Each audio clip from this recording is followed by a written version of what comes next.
Dans cette vidéo, nous allons voir la fabrication et la production. Une fois votre prototype final validé, vous allez pouvoir lancer la production. Vous devez donc commander les matières premières et les machines ou faire appel à des sous-traitants. Vous pouvez aussi mettre en place votre propre chaîne de production et ainsi commencer par fabriquer votre produit en petite quantité. Si vous choisissez de sous-traiter, il faut vous poser la question suivante. Est-ce que vous souhaitez faire fabriquer votre produit localement ou à l'étranger? Voyons les deux possibilités. S'agissant des fabricants étrangers, tout d'abord. Ici, on pense tout de suite à la Chine, appelée communément l'usine du monde. Mais il existe d'autres pays dans lesquels externaliser votre production. Les avantages sont alors les suivants. Premièrement, de faibles coûts, surtout si vous êtes prêt à produire en grande quantité. En effet, la quasi-totalité des usines du monde, et particulièrement celles chinoises, proposent des prix dégressifs. Elles offrent donc généralement un prix plus bas pour une commande minimum plus élevée, dans l'espoir d'avoir des volumes plus importants et ainsi maximiser leur espace de production. Le deuxième avantage notable également ici est que vous bénéficierez d'un plus large éventail de choix dans vos prestataires.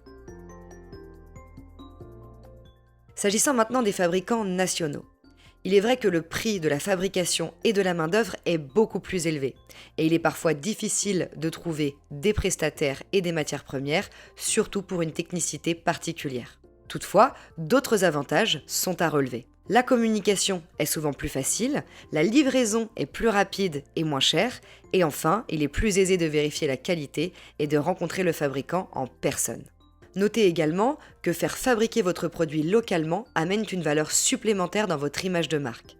Aujourd'hui, les consommateurs sont parfois prêts à payer plus cher pour des produits dits Made in France, en participant ainsi à une économie locale et donc plus responsable.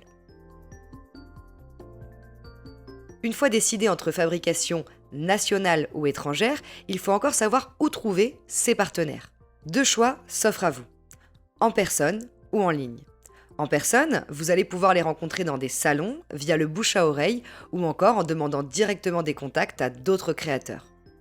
En ligne, vous allez les retrouver via des annuaires dédiés répartis géographiquement. L'exemple le plus connu est Alibaba.com, soit le plus grand annuaire au monde de fournisseurs et de fabricants, mais exclusivement chinois. C'est comme je vous le disais, le site le plus connu, mais il en existe bien d'autres. Lorsque votre liste de sous-traitants potentiels est établie, il faut encore faire un choix final. Voici donc quelques aspects sur lesquels vous penchez pour retenir le meilleur partenaire. Premièrement, commencez par poser les bonnes questions. Par exemple, est-ce que leur production est annuelle? Ou encore, quel est leur type de client? En effet, s'ils ne traitent qu'avec des entreprises multimillionnaires, ils pourraient ne pas vous donner assez d'attention. Ou enfin, est-ce qu'ils ont déjà fabriqué des produits similaires aux vôtres? Et sinon, est-ce qu'ils sont prêts à le faire?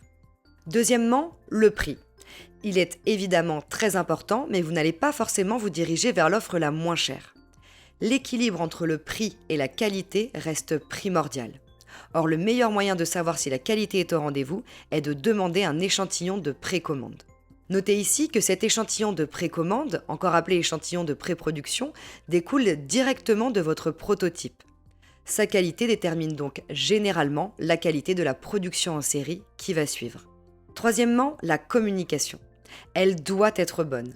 Un bon fournisseur doit comprendre vos besoins et être prêt à vous aider à améliorer votre produit plutôt qu'à vous pousser absolument à passer commande.